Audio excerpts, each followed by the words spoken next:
Hey brother! I'm sure right away that if you clicked on this video, you're probably wondering to yourself, why would anybody wonder what the cost of a Big Mac would be in the wizarding world? And like, geez, I'm getting to it.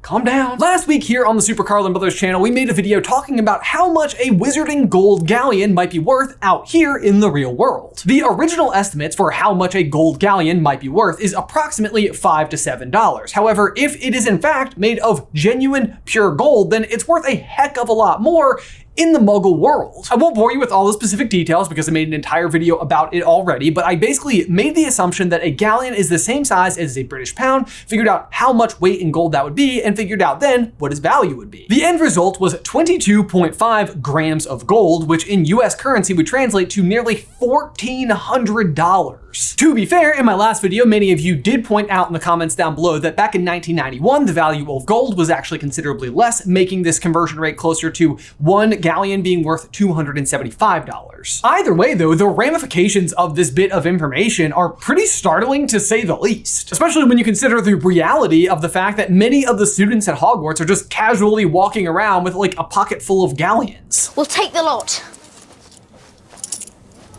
And I don't know about you guys, but when I was in high school, I wasn't just like casually walking around with like $3,000 to $4,000 in my purple Velcro wallet. If I listen carefully, I can still hear the sound of the Velcro opening. It also means though that when Fred and George were betting Ludo Bagman about who would win the Quidditch World Cup, they were throwing down 37 galleons, or in today's money, roughly 50,000 US dollars. And I mean, that's just like ridiculous, right? But then in other instances, while it's maybe not comfortable, it does feel a little bit more in focus. Take the Weasleys again as an example. Before Harry's second year, he joins them down to their Gringotts vault, and we get the following. Harry enjoyed the breakneck journey down to the Weasleys' vault, but felt dreadful, far worse than he had in Nocturne Alley when it was opened. There was a very small pile of silver sickles inside and just one gold galleon. Regardless of perspective, this is still a pretty challenging slate for a family of 9 that are attempting to send 5 kids to school. But when the exchange rate, if you will, was 1 galleon equals $5 to $7, it's even more bleak. This would essentially suggest that the Weasleys have approximately $10 to $30 to their name for a family of 9. However, with the value of 1 gold galleon being closer to $1,400, this isn't exactly luxurious, but like maybe a little bit better. And you might be thinking like, well, Ben, that's interesting from an exchange rate standpoint, but it's kind of a moot point because if we fast forward to Half-Blood Prince, we know exactly how much Harry has to pay for just 1 textbook. There sat the Princess copy disguised as a new book, and there sat the fresh copy from Flourish and Blotts, looking thoroughly secondhand. I'll give Slughorn the new one. He can't complain. It costs 9 galleons. Like, what exactly is going on inside of the wizarding world? Like, how could it be that this gold would be worth so much outside of this world, but inside of it, it's not nearly enough to even purchase a single book? And the answer here is that the exchange rate isn't exactly the right term for us to be using, even if it's an interesting and useful jumping off point. So stick with me, as today I will explain how the Big Mac of all things is actually the answer to why the currency inside of the wizarding world is just so broken. Hey, brother! Okay, so here's the premise. Why is it that within the wizarding world, a solid gold coin isn't nearly enough to purchase a book, while out here in the rest of the world, it's stacked with value? Let's start by discussing exchange rates a little bit, because I know just on the surface, this can already be a slightly confusing topic. If you're ever extremely bored, it can be kind of fun to go online and figure out how much your currency it might be worth in other countries. For example, I of course live in the United States, so it could be interesting for me to figure out how much 1 US dollar could be worth in Japanese yen. Google has a handy tool for converting currency for you, so I can go over there, plug in my 1 US dollar, and see that as of recording today's video, it is just shy of worth 150 yen. And in your head, you might be inclined to think like, what? I'm moving to Japan, I'll be rich. A nickel, I quit. I open my own hotel. However, as you may know, it's not quite that simple. It's not like your $1 is just simply worth $150 in another country. It just means that the prices will be scaled accordingly. So a simple example might be that like a $2 cup of coffee here in the United States is not going to cost you 2 yen in Japan. It would probably be closer to 300 yen. So proportionally speaking, at least, it's essentially the same cost. And this can be a little bit confusing if you are new to a new country and you're not used to these new values assigned to products. So you're just constantly pulling out your calculator to make sure that like 1,500 yen isn't too much for a cheap pair of sunglasses. But once your brain is successfully recalibrated into the new currency, everything should basically like sort itself out. And in a nutshell, that is the basic exchange rate and how it works. What can make things a bit more confusing though is that resources aren't perfectly and equally allocated all over the world, regardless of where you are. So in some instances, dollars can actually be weighted quite differently from one another. And this difference in weight may speak to either the strength or weakness of your particular dollar. What this can occasionally mean is that your currency, and again, for me, the US dollar, might actually take you a bit further in different locations in the world, but it's not because of the exchange rate. Now, brace yourself to be so glazed over that you might just quite literally become a donut in the process, because fun economic technical term inbound, don't worry, we'll get through it together. The term for this difference in spending power based on where you are in the world is called Purchase Power Parity, or PPP. But because Purchase Power Parity is the worst, economists jokingly came up with something that they call the Big Mac Index, and surprisingly, it actually caught on. What the Big Mac Index does is the exact same thing as Purchase Power Parity. It shows that same relationship between various dollars, but it breaks it down into a really simple example. Answering the question, by using my country's currency, how much would it cost to purchase a McDonald's Big Mac burger in a different country? What it illustrates is the strength of one nation's dollar versus another. And it's not exactly perfect, but it gets the idea across. We'll go back to my example from earlier about buying a cup of coffee in Japan. I had mentioned that the current exchange rate was that $1 US was worth about 150 Japanese yen, meaning a $2 cup of coffee, simple math would tell us that it would cost 300 yen. But if we jump over to the Big Mac Index for the year of 2023, we can get a better feel for how things would actually shake out. At the top of the chart, you'll see that a Big Mac costs the most in Switzerland at $7.73, and Switzerland is a country known for having a particularly strong dollar. On the flip side, however, the chart shows us that the cheapest place where you can buy a Big Mac hamburger is going to be in Taiwan at just simply $2.39. At least according to this chart, this would suggest that out of the countries listed, the Taiwanese dollar would come in at a weaker value. But back to our example with Japan. Let's again try to compare what the United States dollar might be worth compared to the Japanese dollar.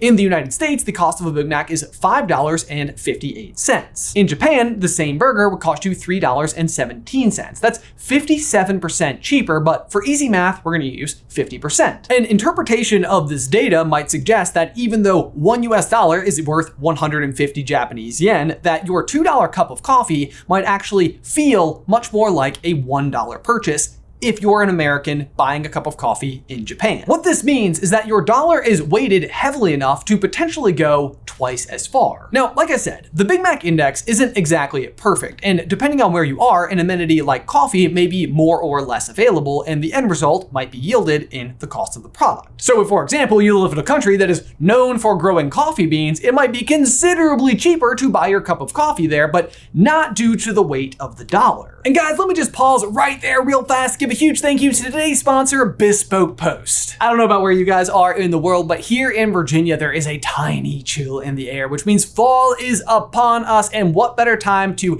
gear up with all the latest stuff from Bespoke Post and their various boxes of awesome. And this is Box of Awesome. And these boxes are absolutely packed to the brim with really cool gear from small brands from all over the world. And I personally have been a subscriber to Bespoke Post long before they ever sponsored the channel. And I'm super excited because today I get to open my latest box with you guys here. So let's crack it open.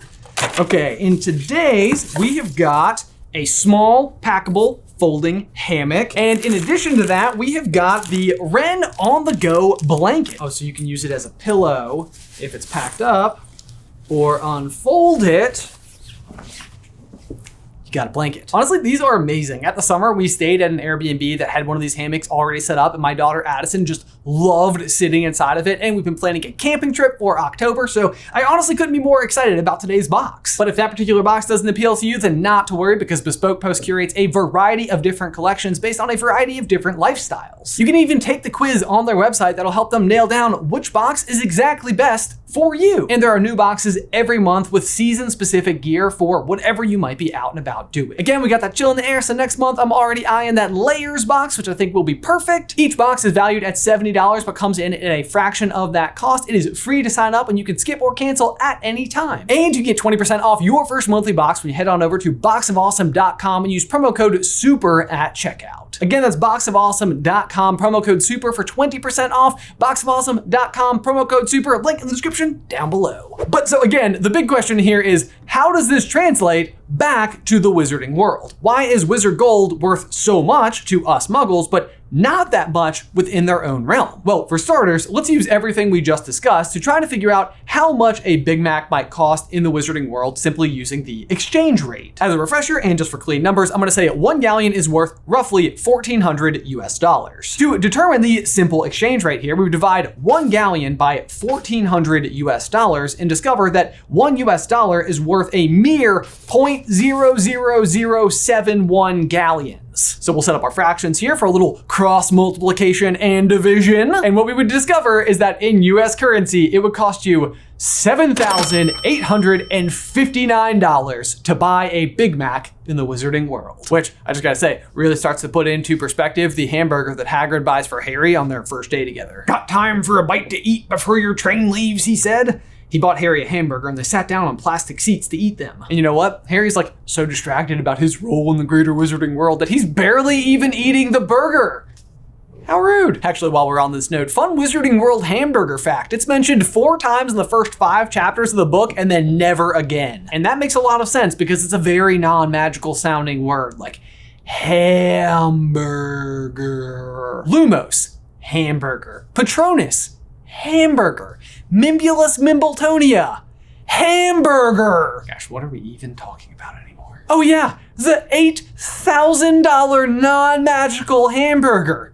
This makes no sense, right? And that's exactly right. It does make no sense, but don't worry, I'll explain. You see, gold is an incredibly unique element here on planet Earth. It's highly versatile, conductive, malleable, moldable, and above all else, is really pretty to look at. And as a result, it has been used either as currency or to back currency for pretty much all of human civilization ever. In fact, it has been less than a century since both the UK and the United States dropped what is referred to as the gold standard to back their currency. In simple terms, the gold standard is just another way to use gold as your currency, but because gold is heavy and cumbersome, governments would instead use paper money, the value of which was backed based on how much gold that piece of paper was technically worth or could be exchanged for. So while you probably would never need to, you could technically go to the bank with a $20 note and exchange it for $20 worth of the precious metal gold. But the value of gold itself has constantly been on the rise because as humans have continued to develop new technologies, we've just continued to find new and more interesting ways to put it to use. On the flip side of things, however, the wizarding world has always had something that the muggle world does not have.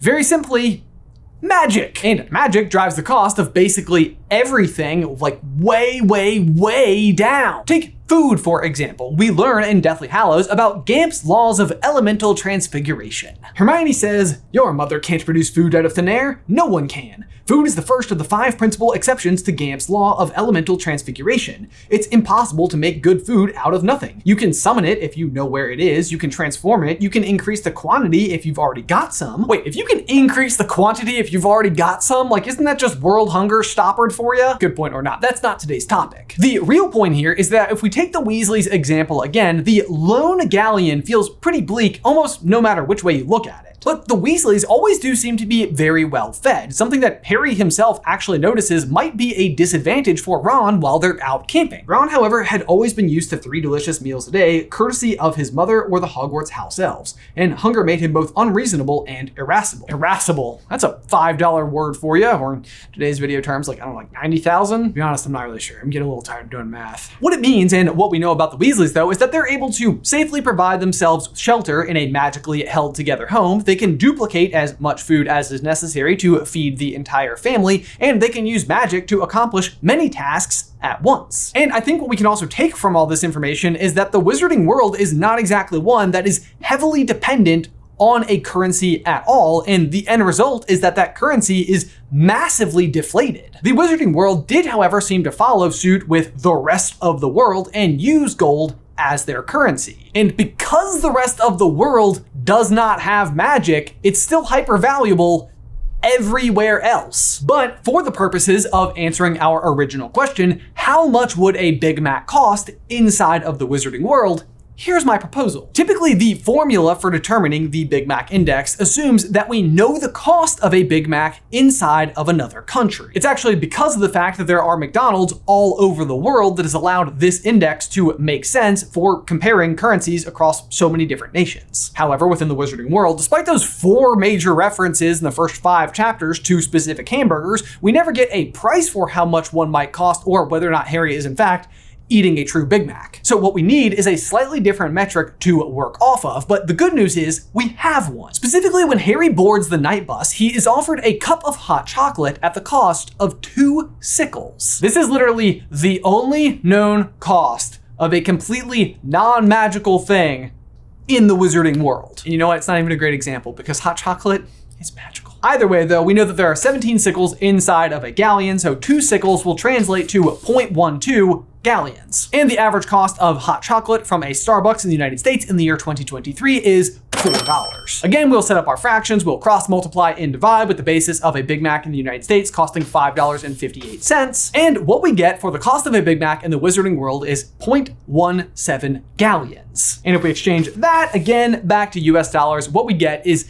$238, which I will say is a heck of a lot better when you compare it to the originally proposed $8,000, and even better for Hagrid's pocketbook is going back to 1991, the value of gold was considerably less, coming in at $350 an ounce compared to today's $1,900 per ounce. Meaning the cost of the burger that Hagrid purchased for Harry back in 1991 was $43. Also, for what it's worth, we didn't look this up ahead of time, but I've been just like researching while Ben was recording. The burger in question is bought at Paddington Station, and there is in fact a McDonald's at Paddington Station. So it could actually have been a Big Mac. In plastic seats. In plastic seats. Yep, there we go. That's I all. love it. I love it. All I can really say is I just really hope Harry enjoyed it. $43 is still expensive no matter where you are. Whoa. But there you go, guys. That is how much a Big Mac might cost inside of the Wizarding World, kind of using the laws of purchase power parity. So keep this in mind next time you're planning a trip, because those exchange rates are going to absolutely eat you alive. Or not! I don't even know if I know the real takeaway. What you really need is 9 people to all chip in on the cost of one $43 hamburger, and then it'll have at least one person who can perform the magic necessary to, transmute it into a bunch of other hamburgers, and then you're in great shape. But there you go, guys. Be sure to let me know all of your thoughts in the towel section down below. Otherwise, don't forget to like this video and subscribe to the channel if you haven't already. If you'd like some more Harry Potter action from us, you can check out this mega cut over here where we deep dive into what would have happened if Harry had been sorted into Slytherin. We literally methodically go through from chapter 1 all the way through the entire series. It's a wild ride. I highly recommend you check it out. Otherwise, until next time, bye.